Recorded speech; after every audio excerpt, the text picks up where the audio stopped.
President, earlier this month, Environmental Protection Agency Administrator Lee Zeldin announced he'd reconsider over 30 rules and policies that protect human health and the environment, calling it the greatest day of deregulation our nation has seen. With a barrage of press releases, Administrator Zeldin threatened to replace the central mission of EPA to protect the environment and the health of Americans with a newer and more sordid mission to protect the financial interests of President Trump's big oil polluting megadonors. EPA's mission to protect human health and the environment has guided the agency for more than 50 years with bipartisan support. The agency was created by Republican President Richard Nixon, and conservative presidents like Ronald Reagan and George W. Bush chose administrators like Bill Ruckelshaus and Christy Whitman, who took the agency's mission seriously. EPA's bipartisan pedigree and mission matter little to Trump, Zeldin, and their crew of fossil fuel donors. Administrator Zeldin claims that slashing these protections will, quote, unleash American energy. In reality, these rollbacks will keep Americans dependent on expensive, dirty fossil fuels, while other countries keep moving forward with energy innovation, developing cleaner, cheaper, and more efficient energy. We are deliberately losing a competition. Trump is exalting an antiquated, polluting fossil fuel industry and degrading the lives of the American people. Administrator Zeldin gleefully declared we are driving a dagger straight into the heart of the climate change religion. But the protections EPA threatens to roll back mostly relate to keeping air and water clean. In the wealthiest country in the world, does it make sense to increase uncertainty about whether water is safe to drink? Administrator Zeldin likely can't juice substantially more fossil fuel production, but slashing these protections will unleash tons more pollution. More pollution from oil and gas producers, power plants, manufacturers, cars and trucks. Fewer protections for drinking water, wetlands, and streams. Coal-fired power plants will release more mercury into the air we breathe, settling into our water and our soil, and eventually finding its way into our food. We'll experience more bad air days, like we get in Rhode Island from upwind, out-of-state polluters, when the air is thick with soot and other pollutants triggering asthma attacks and respiratory disease. They threaten even to overturn the good neighbor rule that gives states the ability to push back when upwind states foul the air, as happens to us in Rhode Island. The ability to pollute another state with impunity deliberately is a core thing for EPA to stop, and yet they're caving in to the polluter states. And yes, these rollbacks do threaten to remove limits also on carbon pollution from power plants, oil and gas facilities, and vehicles, turbocharging the ongoing heating of our planet. So let's be clear, climate change ain't religion. It's science, and well understood, established, mature science at that. My Republican colleagues in this building all have home state universities that teach climate science. Greenhouse gas emissions, science knows, from the production and combustion of fossil fuels are heating our planet, raising sea levels, increasing the severity and frequency of violent storms, worsening droughts, and causing more intense wildfires. Even the fossil fuel industry's own scientists understood the climate risks of unchecked fossil fuel emissions. Exxon's own climate scientists warned that the burning of fossil fuels was changing our planet's climate and correctly modeled the effects of greenhouse gas emissions on global temperatures. When Zeldin testified in January before the Environment Public Works Committee, he pledged to, and I'm quoting him here, work with the scientists and leave the science to the scientists. What happened to that Lee Zeldin? Where did he go? because the Lee Zeldin of January has been replaced by a Lee Zeldin willing to ignore his own scientists and ignore the facts for the benefit of President Trump's big polluter donors. These fossil fuel industry favors will increase costs for American families. The fossil fuel industry spent almost $100 million that we know of to boost Trump in the last election, and hundreds of millions more on Congress. Trump famously asked industry executives for $1 billion in exchange for delivering an industry wish list, and here's Zeldin producing that industry wish list. But for people who are not fossil fuel billionaires, the growing exposure to hazardous pollutants and the increase in carbon pollution will increase costs. Tonight, colleagues will talk in more detail about various protections that Zeldin threatens to end and the safety and health policies he is curdling. I'll discuss Zeldin's mischief with the social cost of carbon. What is the social cost of carbon? It's a measure of the costs of each additional ton of carbon pollution released. Increased mortality, for instance, from heat and storms, increased sickness from heat and air pollution, damage to agriculture and infrastructure from droughts and floods, even insurance collapse. The Biden EPA estimated the social cost of carbon at around $190 per ton, which is consistent with most knowledgeable estimates. And the Office of Management and Budget ordered that this number be used in cost-benefit analysis for regulations, as well as in a wider suite of government actions. This analysis is nothing more than common sense. If the government is considering taking a step that would increase carbon pollution, it should consider the costs of doing so. And if it's doing something that would decrease carbon pollution, it should understand and enjoy the economic benefits. Zeldin is proposing to have the government ignore the facts. He wants to ignore the science, he wants to ignore the economics, and he wants to utilize the social cost of carbon whose value is deliberately and falsely set close to zero. If he succeeds, the federal government will no longer accurately assess the true costs and benefits of climate decisions. This isn't new math or even fuzzy math. This is fake math. Fake math to benefit Trump's oil and gas donors who get to pretend, falsely, that the American people aren't picking up the tab for their industry's carbon pollution.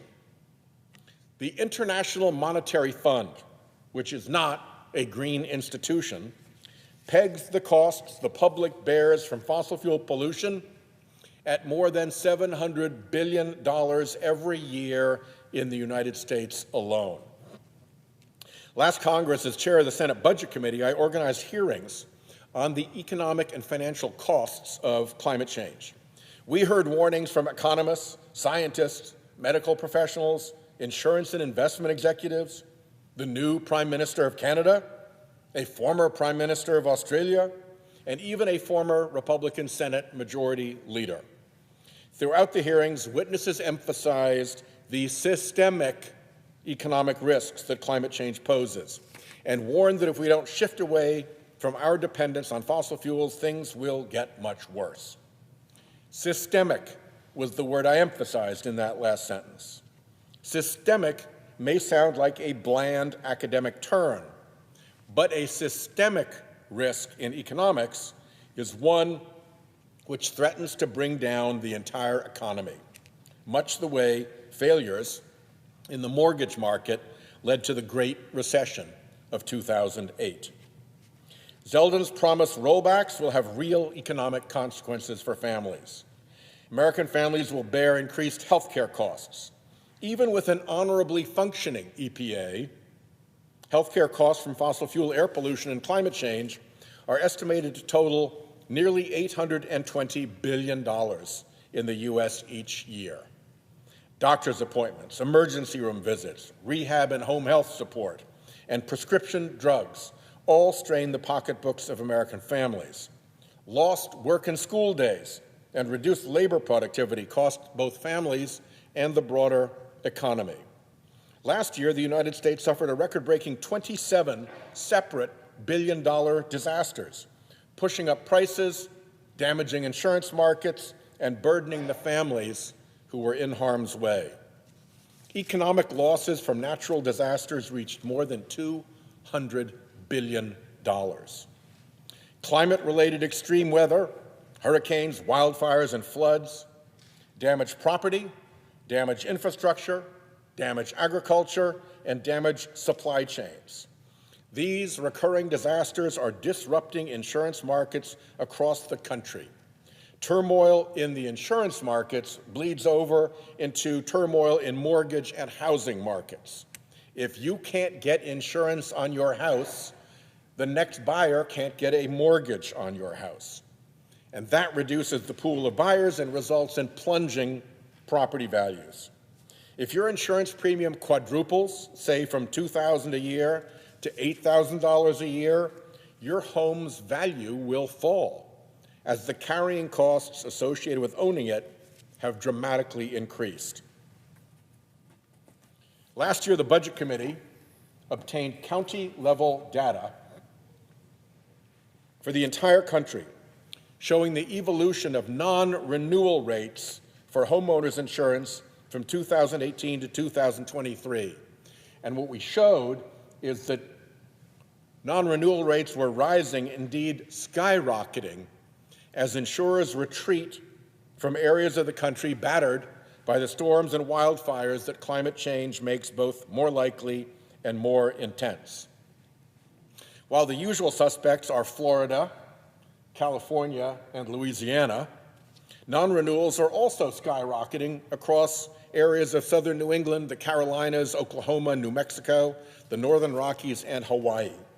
We found that non-renewals increased the most in the counties most exposed to climate risk, not surprising.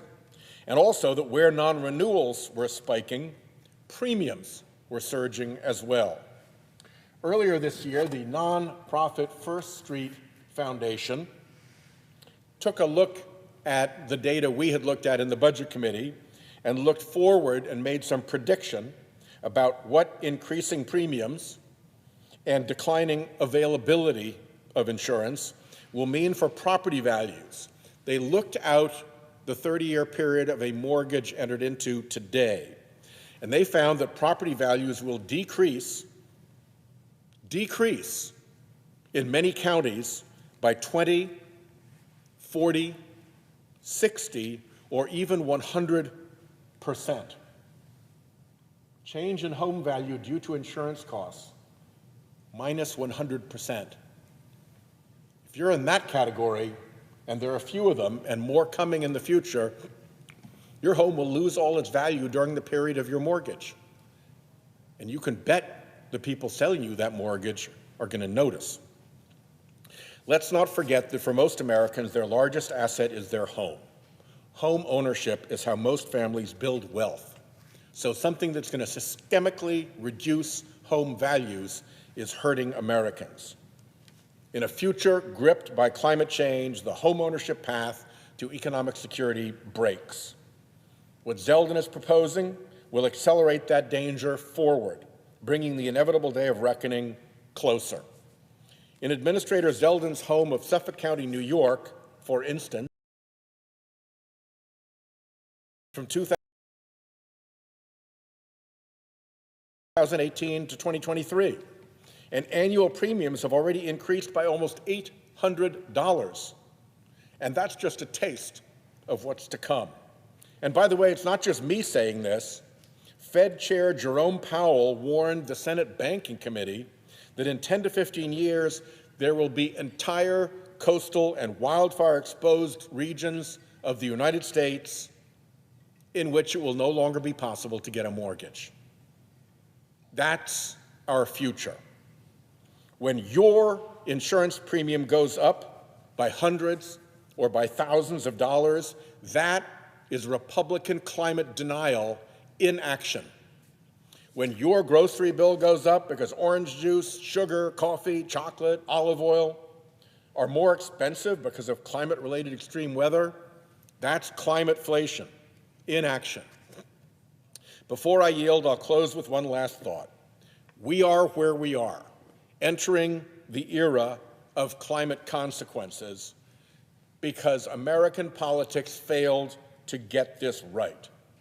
Our political system failed because the American political process became corrupted by the big money influence of the fossil fuel industry. Our politics got corrupted, and that is why we have so grievously failed at addressing climate change. We have senators here from states whose state universities teach climate science, pretending that climate science isn't real. Mr. President, history will look back at us with anger and disgust, justifiably. I yield the floor to my wonderful senior colleague from Rhode Island. Mr. President, I rise today to... The senator from Rhode Island. Thank you, Mr. President. I rise to join my colleague, Senator Whitehouse, the ranking member on the Environmental and Public Works Committee and the foremost voice for sensible climate policies, someone who for years has warned us of the encroaching dangers of climate change, and today once again has demonstrated his great insights, particularly with respect to the cost of homeowners of climate change. He is raising the alarm about President Trump's environmental policy and the effect it will have on the health and well-being of Americans. I want to thank him for his leadership on this important issue. Earlier this month, EPA Administrator Lee Zeldin announced that his agency would move to repeal 31 environmental and health protections. This Trump environmental plan would undo restrictions on air pollution from power plants, cars, and trucks. It would allow harmful discharges into our water systems, relax restrictions on the emissions of mercury and other known neurotoxins, ease limits on soot and haze pollution, and the list goes on and on and on. These rollbacks appear to be a quid pro quo for President Trump's fossil fuel donors, whom we reportedly asked to donate $1 billion to his campaign last year. One of Trump's most concerning proposals is the repeal of the EPA's long-standing scientific finding that greenhouse gases are pollutants.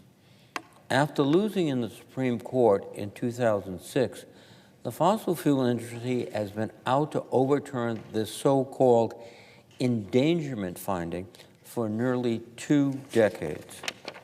Repealing it would degrade the EPA's authority to regulate greenhouse gas emissions, meaning it could no longer act to curb emissions from vehicle exhaust, factories, power plants, and many, many more locations.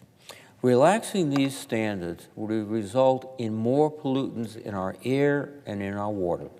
And the fact is, these pollutants are not just numbers on a chart. They are the reason millions of Americans are suffering from asthma, heart disease, and other respiratory conditions. Several studies have shown that air pollution can negatively impact maternal health and lead to miscarriages and low birth weights. And these health impacts will particularly harm low-income communities, where the effects are disproportionately severe. Mr. Zeldin claims these actions will, quote, unleash American energy, but really, they will just unleash more pollution on the American people. Mr. Zeldin claims that these actions will drive down costs for American families, but the evidence shows otherwise. Indeed, EPA previously found that for every $1 the country spends to reduce air pollution, it's estimated to yield $30 in economic benefits in return. These actions will worsen climate change and contribute to more flooding and coastal erosion, which has cost homes and businesses in my home state of Rhode Island millions of dollars in just the past few years. Mr. Zeldin claims that by rolling back these protections, he is simply giving power back to the states. but we know that pollution does not respect state lines. We are all in this together to protect our air, water, and human health. The Trump administration is taking us backward and hurting hardworking families in the process. I firmly oppose the Trump EPA's misguided plan and will continue to join Senator Whitehouse and my other colleagues in pushing back against this administrator's harmful agenda. And once again, let me salute Senator Whitehouse for his leadership on this critical, indeed, this existential issue. And with that, I would yield the floor to Senator Welch. Thank you very much. The senators from Rhode Island, I appreciate. Senator from Vermont. Oh, I'm sorry. Thank you. Thank you, Mr. President. I want to thank my colleagues. You know, this issue of the environment is being completely ignored. Worse than that, the problems we have in our environment are being intensified by what the Trump administration is doing. You know, the EPA mission is clear. It's about protecting human health and the environment. And EPA regulations are intended, in some cases, to prevent mercury. That's what I'm talking about, contaminating our drinking water. And they protect us, some of those regulations, from toxic gases, soot, and ash polluting out of air. They keep lead out of our drinking water and asbestos out of our homes. And they do help fight climate change and prevent premature deaths caused by pollution. Now, there's a mantra in the Trump administration that regulations are bad. Bad. There is not a single member of this Senate, and that includes every single Democrat, who is not willing to make the most efficient regulations we can have to do the job that needs to be done to protect the health and safety. If there are regulations that need to be looked at, they need to be revised, they need to be reformed, let's do it. But the idea that the federal government would turn a blind eye to active pollution that is produced because it results in profit to the polluters is something not a single member of this body should ever tolerate, ever, ever, ever. And what you're seeing from the administration is that the repeal of these regulations is not about improving them. It's about giving license to the polluters. And you know, Mr. President, shouldn't a polluter pay for the pollution that a polluter causes? Should large corporations have free rein to pollute our air and water, contaminating the environment, threatening the health and welfare of our kids? The Trump administration is trying to decimate an agency that has protected us in the environment since the 1970s. And let me just emphasize, it's not their intention to reform it or to improve it. It's to basically destroy it. That's why the president has fired the members of the EPA Scientific Advisory Board and Clean Air Scientific Advisory Committee. Get rid of the scientists is the answer they present as a way of getting rid of pollution. Doesn't work that way. So, as I said, I've absolutely not only no problem, but I'm completely committed to doing anything I can to make regulations be practical and effective. I am absolutely and adamantly opposed to giving polluters a free rein to make profit at the expense of the health and welfare of the people that I represent and we all represent. Nowhere is what the Trump administration more clear than their attempt to rescind the endangerment finding, which affirms that greenhouse gases pose a threat to the health and welfare of the American people. That was a finding based on science. You know, it's one thing you don't like the finding, It's another thing to deny that the finding has a solid basis in fact and science. You can pretend climate change doesn't exist. You can pretend dirty air doesn't exist. You can pretend dangerous water doesn't exist. You won't be able to breathe it or drink it for too long without finding out that you're wrong. But when you're the president and you have a responsibility to the health and welfare of the American people, that's not a luxury you're entitled to take. You know, firing the EPA scientist on the SAB and on the SAC, that won't change the facts. You can fire the scientist, but you can't change the facts. But it's the preference of the administration to want to blatantly ignore those facts so they can follow through on the president's campaign and promise and make it easier for the polluters to pollute. Mr. President, I oppose, and oppose firmly, the Trump administration's attempts to weaken the EPA. I will always support making it more efficient, more effective, but the mission that the EPA has, an organization started during the Nixon administration, is to protect the health and welfare of the American people, and we can never step back from our commitment to do that. Mr. President, I yield back.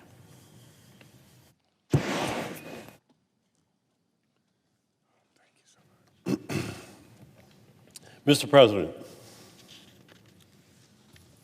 The senator from Massachusetts. Thank you, Mr. President. Mr. President, before I begin my remarks, I want to take a few minutes to thank Bob Nelson, the Small Business Administration District Director for Massachusetts, upon his retirement on Monday after 30 years of federal service. Bob is a paragon of public service, commuting each day more than 100 miles from Connecticut to Boston to serve Massachusetts small businesses.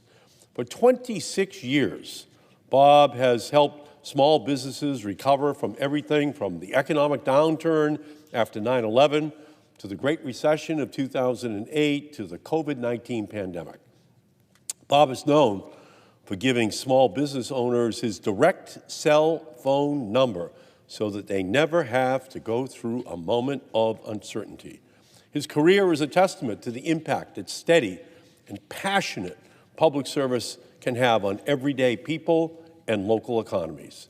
Everyone who has worked with Bob respects him, and that goes for me, my staff, and all of the SBA employees that he has worked with over all of the years, and the thousands of small businesses who he has helped during those years. Bob Nelson is a small business champion, and because of him, countless business entrepreneurs and communities are strengthening our nation, creating jobs, and making our economy the envy of the world. So thank you, Bob.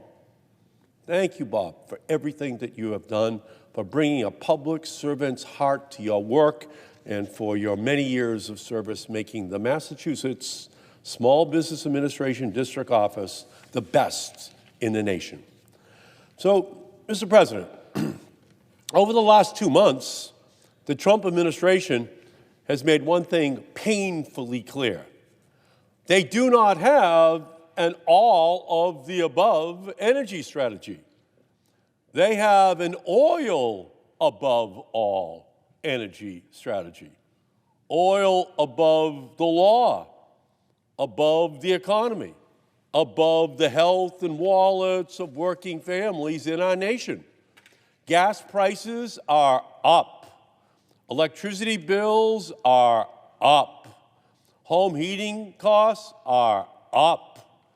Yet, instead of investing in working families, Donald Trump is launching a full-scale assault on the very programs designed to bring costs down and create jobs, all while spewing baseless lies that begin in the White House and then spread across his entire administration, but especially focused on his energy policy.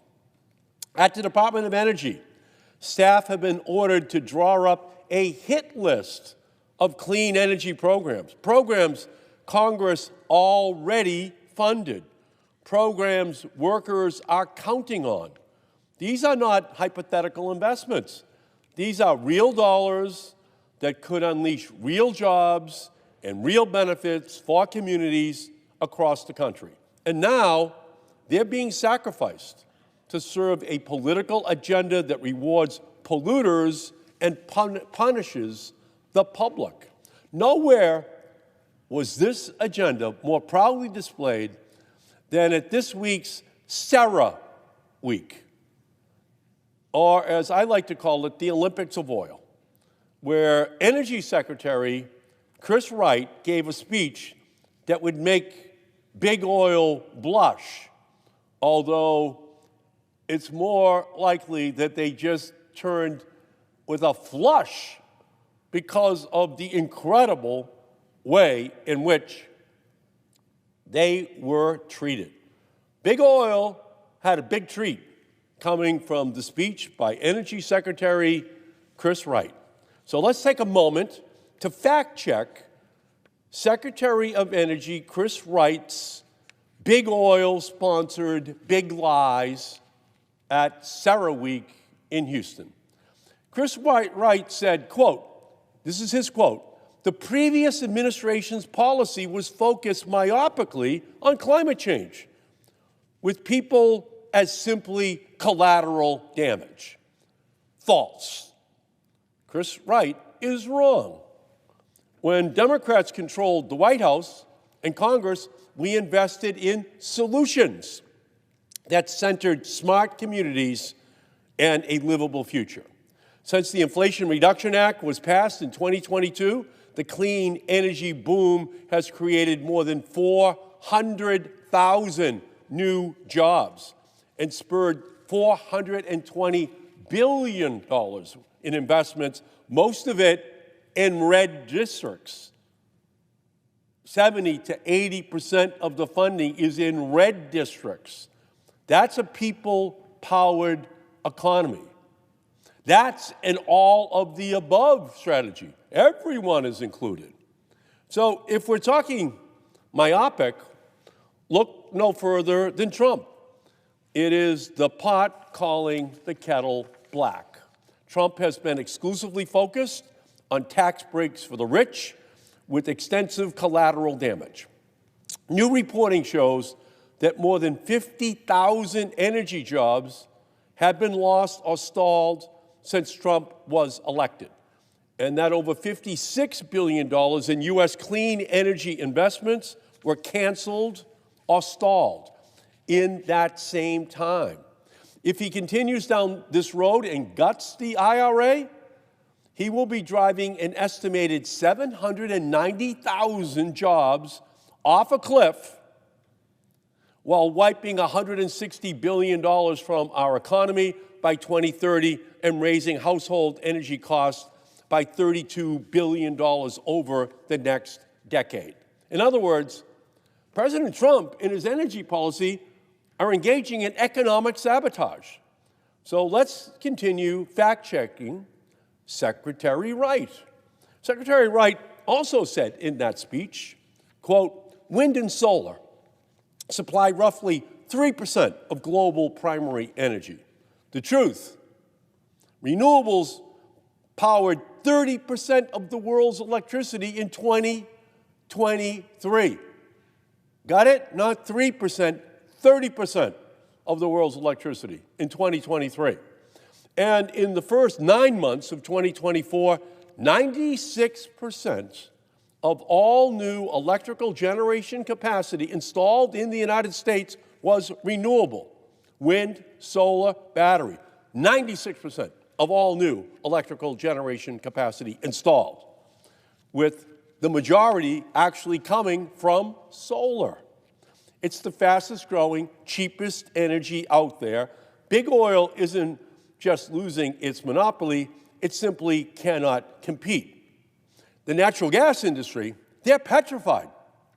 Can you imagine if you're saying, well, we're the only way in the future in which you can have predictable electricity which is generated, natural gas is the answer, when in 2024, 96% of all new electrical generating capacity was wind and solar and battery storage technology. If you do that for 10 years in a row, the natural gas industry is facing an existential moment. That's what they're afraid of. They're afraid of competition. They're afraid of alternative energy sources. Oil, gas, and coal, they got a tax break for 100 years from the federal government, and they were able to squash all of the competition over all of those years. But when finally we level the playing field and the alternatives show up that are non-polluting, that don't have any greenhouse gases that go up into the planet, that don't warm the planet, all of a sudden, we're hearing the Secretary of Energy in the Trump administration lying about that because they have to lie. Otherwise, they would have to explain why they're planning on killing hundreds of thousands of new jobs in these industries which are absolutely bursting at the seams. But wait, there's more. Here's what else Secretary Wright said at the SERA conference down in Texas. He said, the last administration recklessly pursued policies that were certain to drive up electricity prices. Once again, false, false.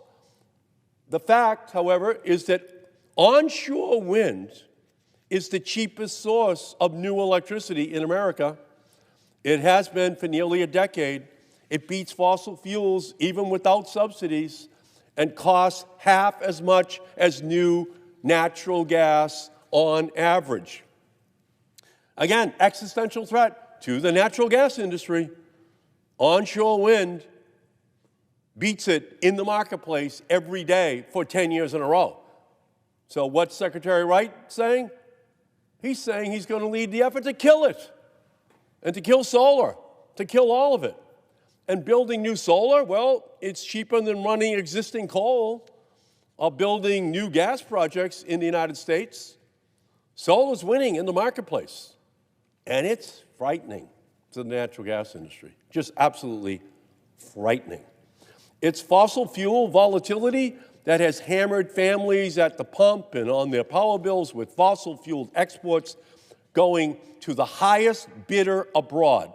Now, in my home state of Massachusetts, many gas bills are double what they were last year. That's unacceptable.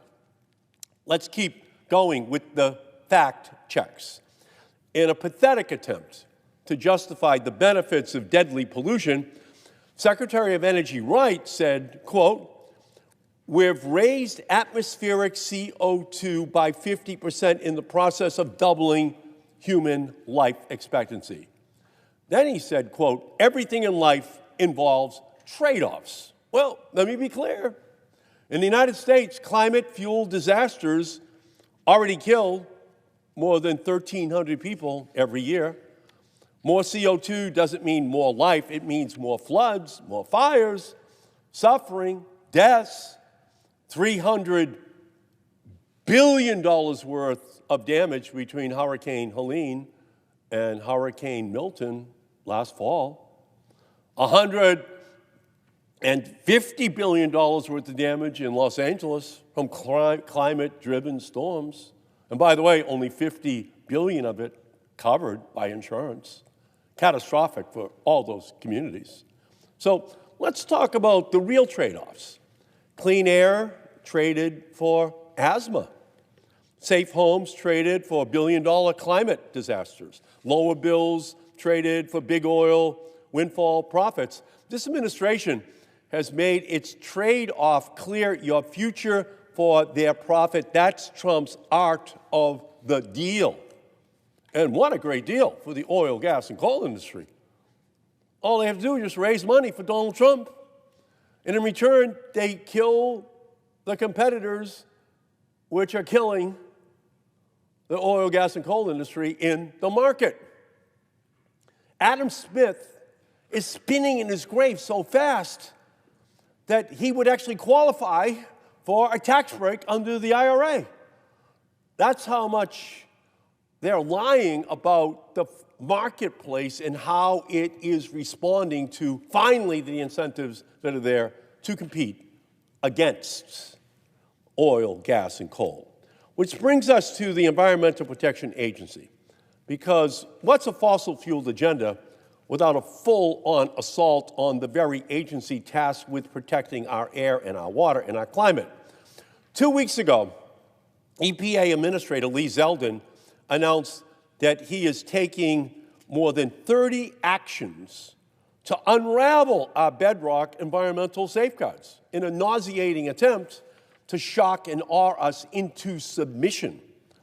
These are the regulations that keep our air breathable, our water drinkable. These are the standards that keep us healthy instead of sick, and all so that their big oil BFFs can make a few more big bucks, while the rest of us will foot the bill with our health conditions that will be created by these fossil fuels, these pollutants going up into the atmosphere.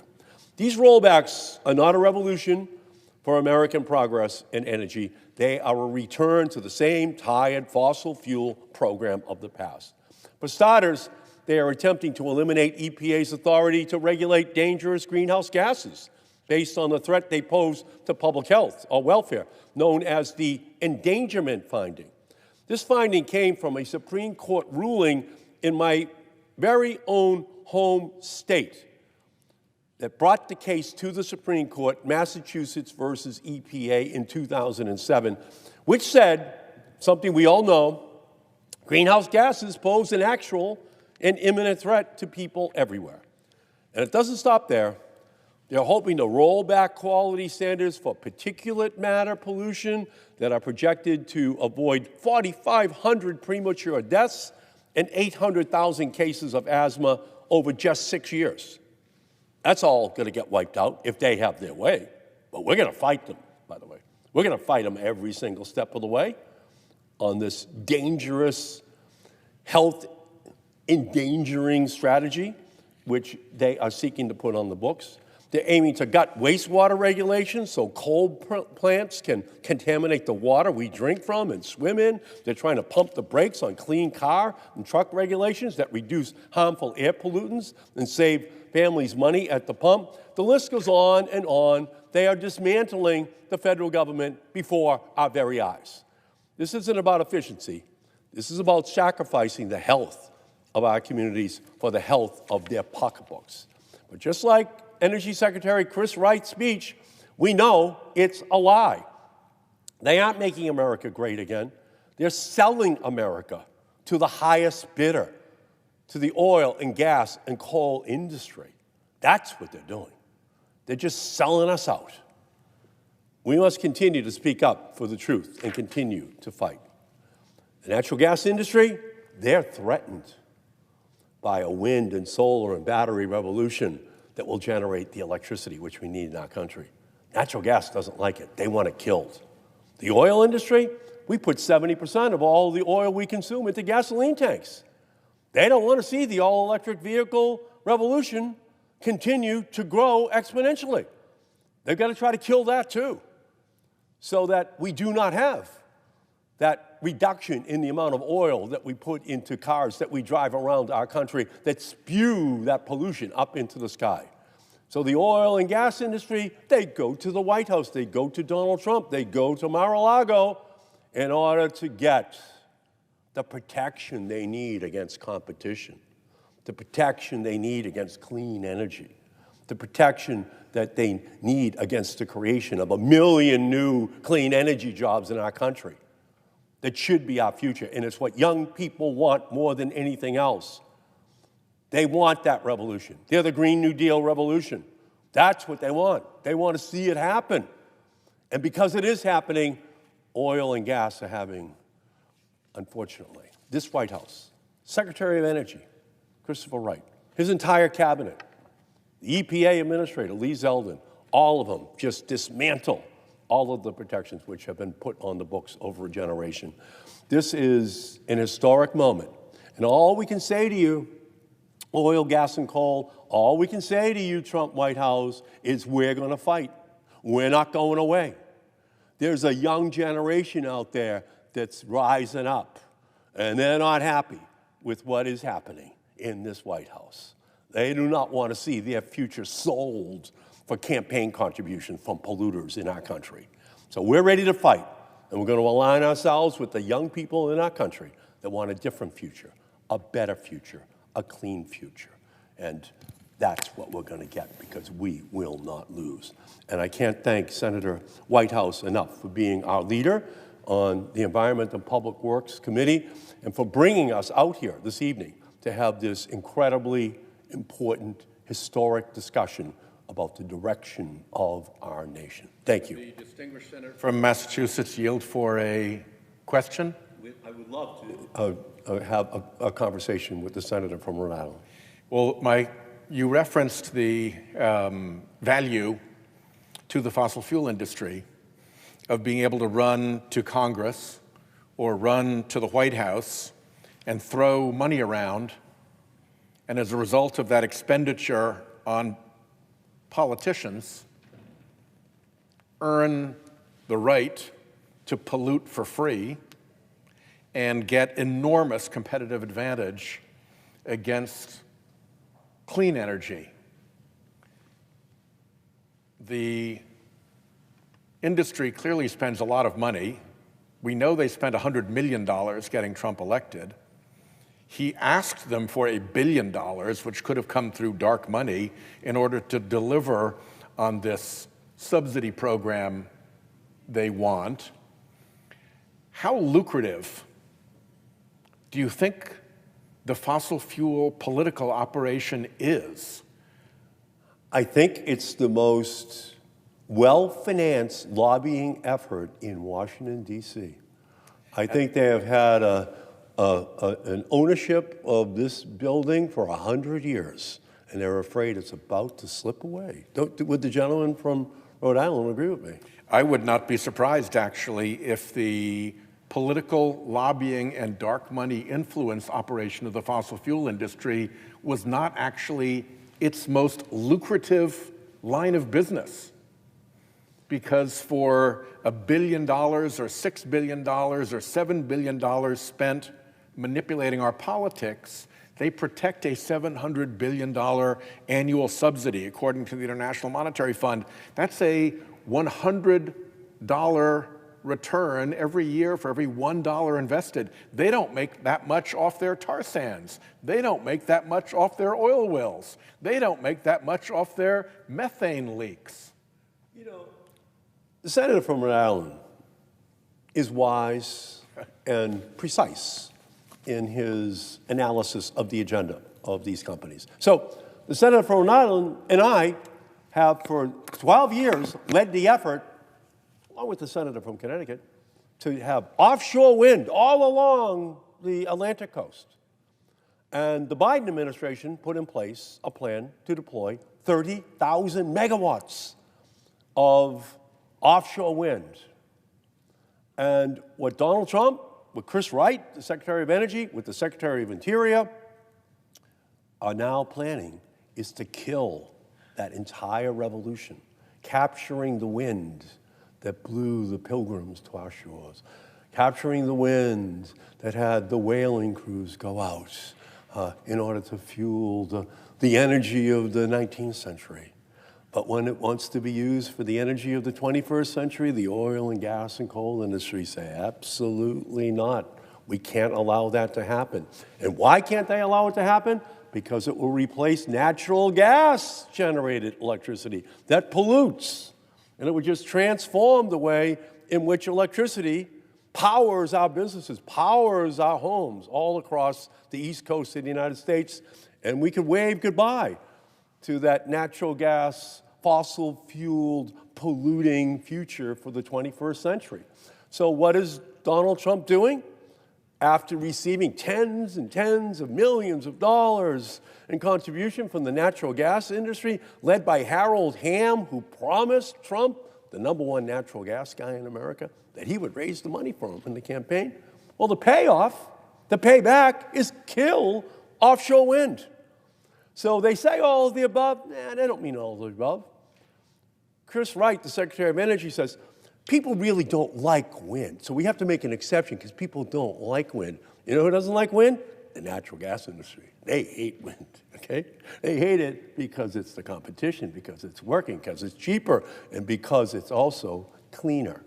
In the same way that the oil industry hates the all-electric vehicle revolution because it kills oil as a business as we move to a renewable way of generating electricity that then powers the vehicles which we drive in America. So the gentleman, the chairman of the Environment and Public Works Committee, as usual, has just put his finger right on the problem, and it is the money that is sloshing through the Mar-a-Lago and Washington, D.C. White Houses. Is an absolute disgrace, and I can't thank him enough for bringing this out to the floor for a full exposition for the American And we people. welcome our colleague from Connecticut to join the festivities here on the Senate floor. All three states, downwind states, from the pollution of the Midwest, of Pennsylvania, West Virginia, Ohio.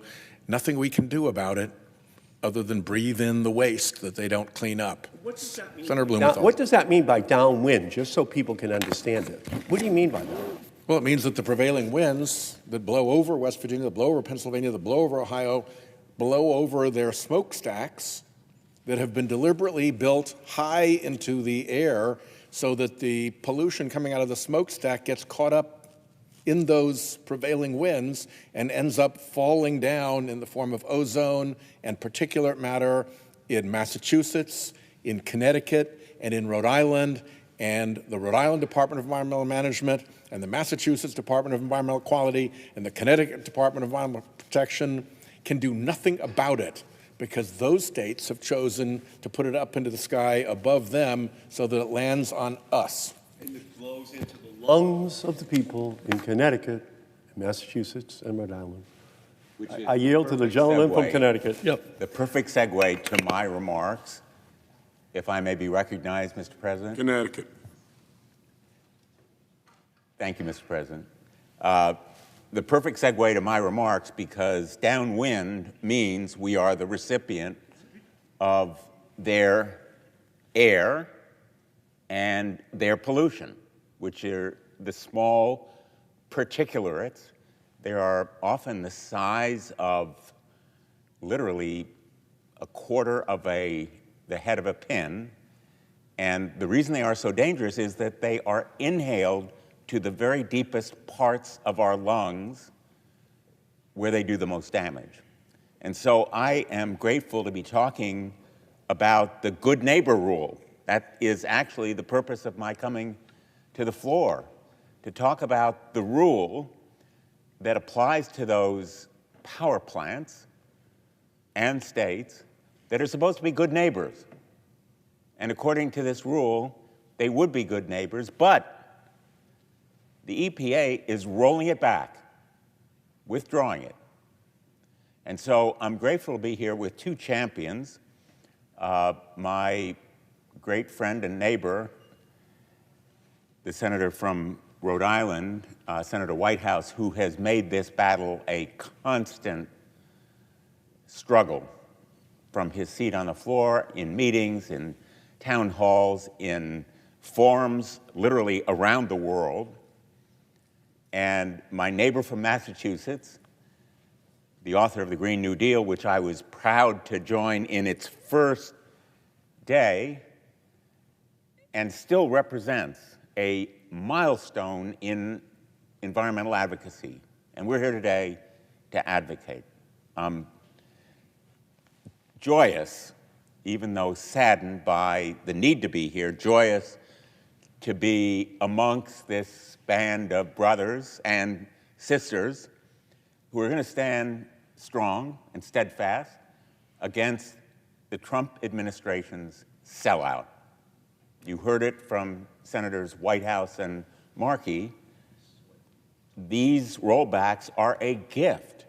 They are literally a payback to the lobby, the anti-environment lobby, the fuel and oil and gas lobby that has so infiltrated and permeated our government, including now the Environmental Protection Agency. And so let me begin by highlighting for people who care, and that should be everyone. It really should be everyone who has children who will inherit the mess we are creating. It should be everyone who cares about the planet and what we are leaving for others, our stewardship of the environment. The EPA is becoming a shell. Literally 65% of its workforce has been fired. 65% are planned to go. There's no way that the EPA as a law enforcement agency can function with the remaining 35% of its staff. But perhaps most egregiously, the administrator of the EPA announced just 2 weeks ago that he was targeting 31 climate and health protections to roll back. He called it the largest deregulatory announcement in United States history. He said it was the most momentous day in the history of the EPA. In my view, it is a day that will live in environmental infamy. It marks a step back by decades. And for people who think, well, we need some disruptors like Elon Musk, who is behind these steps to decimate the agency. Disruption can sometimes be constructive, but not when you burn down the house, burn down an agency, burn down a framework of laws that have been carefully built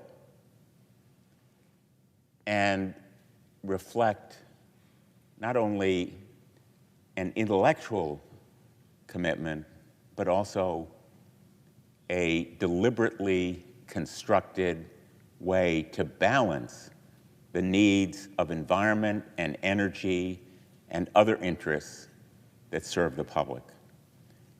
This administration is destroying that balance. It's easy to destroy things. It's easy to burn down a house, much harder to construct it. And this administration is blatantly and malignly and cruelly destructive, firing 65% of a workforce that has dedicated itself to caring about the environment and acting on our statutes to protect the environment. So let's just call it what it is. Elon Musk, Donald Trump are using Lee Zeldin. I'm tempted to say he's their puppet. Certainly, he's their instrument to take a wrecking ball to environmental protections that have safeguarded Americans from toxic air and water pollution for decades. And so far from ensuring clean land, water, and air for all, Elon Musk's EPA is giving Donald Trump's big polluters a carte blanche to trash the planet. No exaggeration, really. I mean, come right down to it. Let's call it for what it is.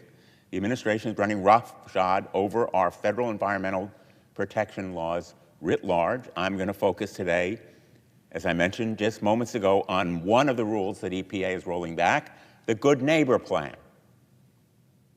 And it's appropriately called the Good Neighbor Plan because it is a landmark environmental protection law that literally safeguards Massachusetts, Connecticut, Rhode Island, Pennsylvania, New York, other states of New England against the pollution generated in Ohio and other Midwestern states that is brought by the prevailing winds. The polluters didn't create those prevailing winds, but nonetheless, the pollution is carried on them toward the East Coast.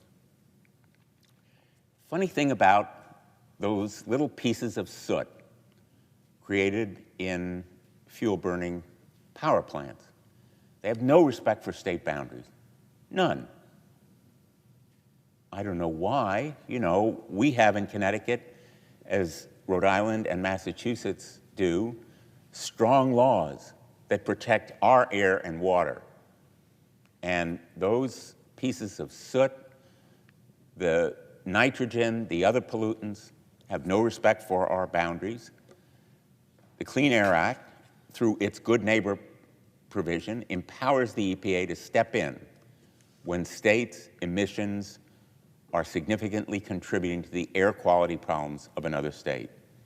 In 2023, the EPA released its final Good Neighbor Plan that would ensure 23 states meet the Clean Air Act's Good Neighbor requirements by reducing pollution that significantly impacts downwind states like Connecticut, Massachusetts, and Rhode Island.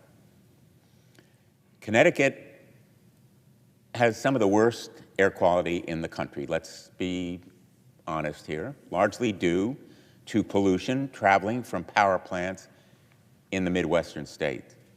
Data shows that anywhere from 90 to 95% of air pollution impacting Connecticut on high ozone days originates from outside our state, and it's causing serious harm to Connecticut and our residents. Last year, Connecticut exceeded the federal health standards for ozone on 23 different days. That's almost a month out of the year. 3 of Connecticut's cities, Hartford, New Haven, and Bridgeport, ranked within the top 100 most challenging cities to live with asthma last year. That's according to the Asthma and Allergy Foundation of America's annual report. One of the top 100 most challenging cities in which to live with asthma is a pretty lamentable distinction. These consequences are cumulative. They mean more hospital visits, more healthcare costs, more missed school and work days, and ultimately, more serious illnesses, more premature deaths. They're the equivalent of imposing secondhand smoke on children or people with asthma or other kinds of respiratory problems. Zeldin, Trump's rollback was touted as lowering the cost of living for Americans. Lowering the cost of living, it's going to do just the opposite. Not only is protecting the environment the right thing to do for our planet, it also benefits America economically. EPA projected in 2026, the first year of the Good Neighbor Plan was set to be implemented, Americans would see significant health benefits because of this rule, including preventing approximately 1,300 premature deaths, avoiding more than 2,300 hospital and emergency room visits, cutting asthma symptoms by 1.3 million cases, avoiding 430,000 school absent days and 25,000 lost work days. One estimate found that this Good Neighbor Plan would provide over $16.2 billion in net monetary benefits when you count the hospital visits, the lost work days, the school days, the doctor's treatment, all of it adding to $16.2 billion. That's no bargain for the United States of America. What you may save on day one, you pay in multiples on day 5 or 10 throughout the year. Only the federal government is empowered to protect the people of the United States who live downwind from these power plants. Connecticut cannot do it, nor can Massachusetts, nor Rhode Island on their own. It is legally and physically impossible. But protection is impossible if Musk and Trump, through Lee Zeldin, roll back this rule. And let's be, again, honest what's happening here. This Good Neighbor Plan rollback is part of a larger pattern and practice to undermine and undercut and eventually eviscerate environmental protection. It's the reason they're firing 65% of the EPA's workforce. It's the reason why they are slashing and trashing other agencies that are vital to environmental protection. It comes as Trump's EPA has moved to cancel hundreds of grants for climate projects across the country. For every action they take to chip away at our bedrock environmental protections, the world is less healthy and our planet is more endangered. I urge my colleagues to stand in strong opposition to the Musk, Trump, Zeldin shameless attack on the Environmental Protection Agency and on our environment. I yield the floor. Thank you, Mr. President.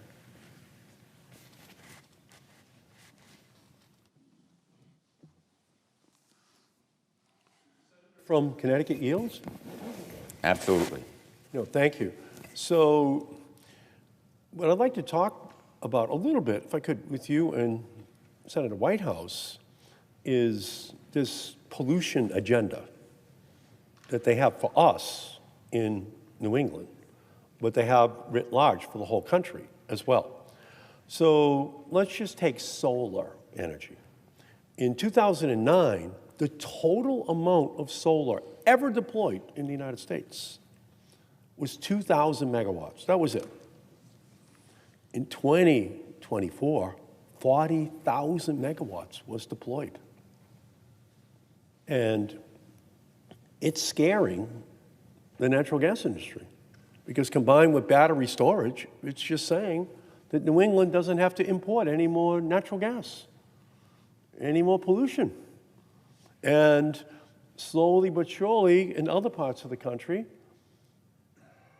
they too will deploy wind and solar with batteries and reduce the amount of pollution that is sent up into the atmosphere that blows our way on the East Coast from the Midwest. And it actually is more economical for us.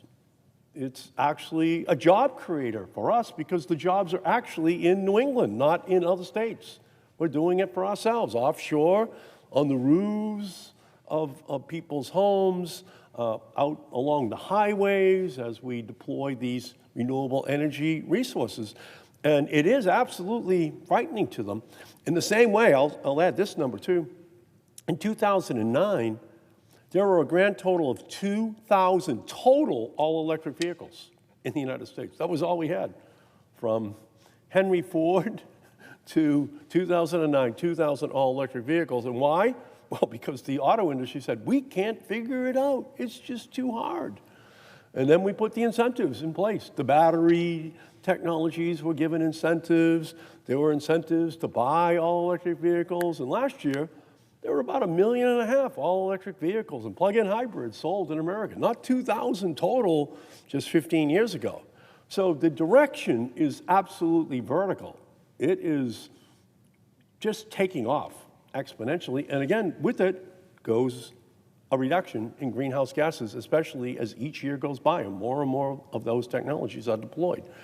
So I think that what Senator Whitehouse has done on the floor over and over again, just bringing out the fundamental corruption of how policies are made in the energy and environment sector, just becomes more and more true as we're only 8 weeks into the Trump administration. But we can see that almost like an Old Testament prophet that Sheldon Whitehouse has been shining a light on this corruption, and now it has all come to pass. So I can't thank the senator from Connecticut for his great leadership on these issues. We kind of consider ourselves to be innovation states. We're going to figure this out.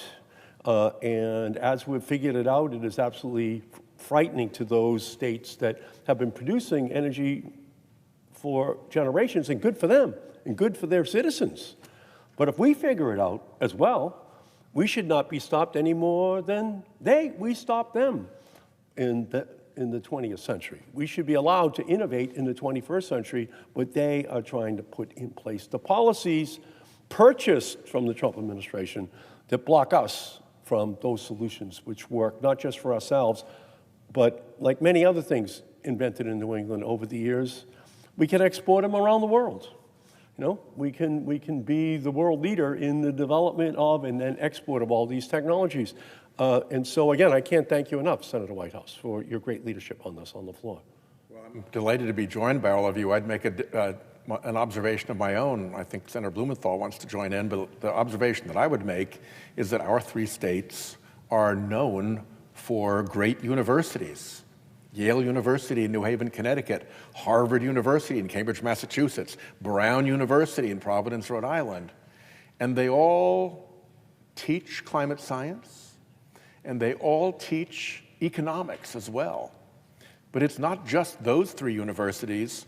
If you go across the aisle and check in with our Republican colleagues with their Republican home states, they have great universities in their home states, including state universities.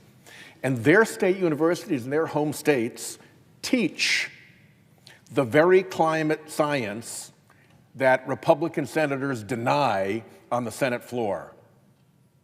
I've been through the syllabuses of home state universities for Republican colleagues and gone through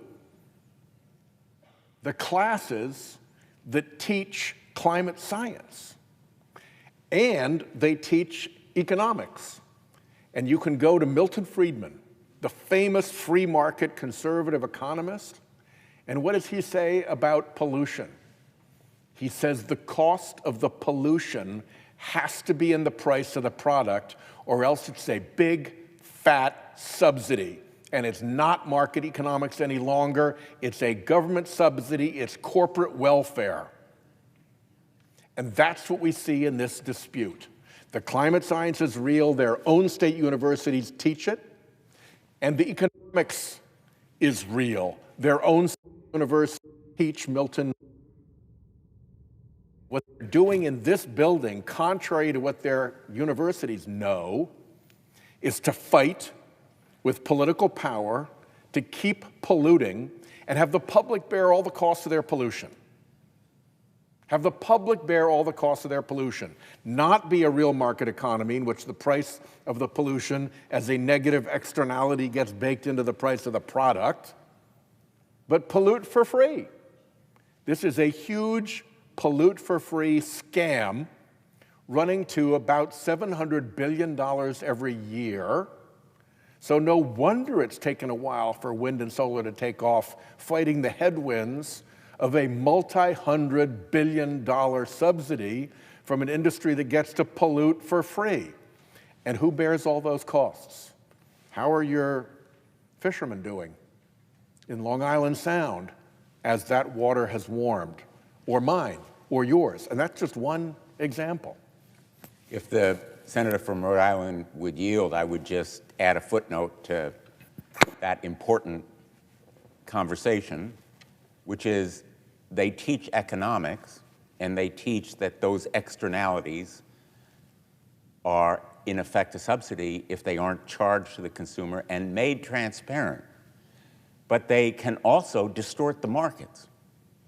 When those subsidies cause consumers to buy cars that are more polluting or to use fuel that is more contaminating to our environment, they also avoid the benefits, the public interest benefits of cleaner fuel and better cars. And just to give you an illustration, for many years, Senator Markey and I crusaded for safer cars, cars that were better built, cars that had seatbelts, cars that had airbags. The industry resisted, almost comically now in retrospect, because once they started installing these devices, once they made cars safer, you know what they found? Consumers wanted safer cars. They also wanted cars that were more energy efficient. Lo and behold, when they saw the benefits of these kinds of energy-saving and environmentally friendly measures, consumers voted with their feet and their wallets and their dollars. And if we did not have these kind of hidden subsidies, consumers would vote for electric cars. If there were more charging stations, if there were batteries that took them longer distances without having to recharge. And so I'm kind of surprised that the President of the United States isn't having a showroom on the White House lawn for all electric vehicles, not just for Elon Musk's Tesla. Why not provide that kind of boost and elevation for electric vehicles generally? And the car manufacturers would bet on cleaner cars if they were given the true costs and enabled to enjoy the true benefits of electric cars generally, not just the ones produced by a billionaire, unelected, unappointed official, unconfirmed official, acting in effect on behalf of Donald Trump, with Lee Zeldin as his instrument to fire hardworking people at the EPA and to roll back rules that benefit consumers. I thank my colleagues for the colloquy. I see that the senator from South Carolina, whose time we are intruding on, has come to the floor, and we yield to Senator Scott.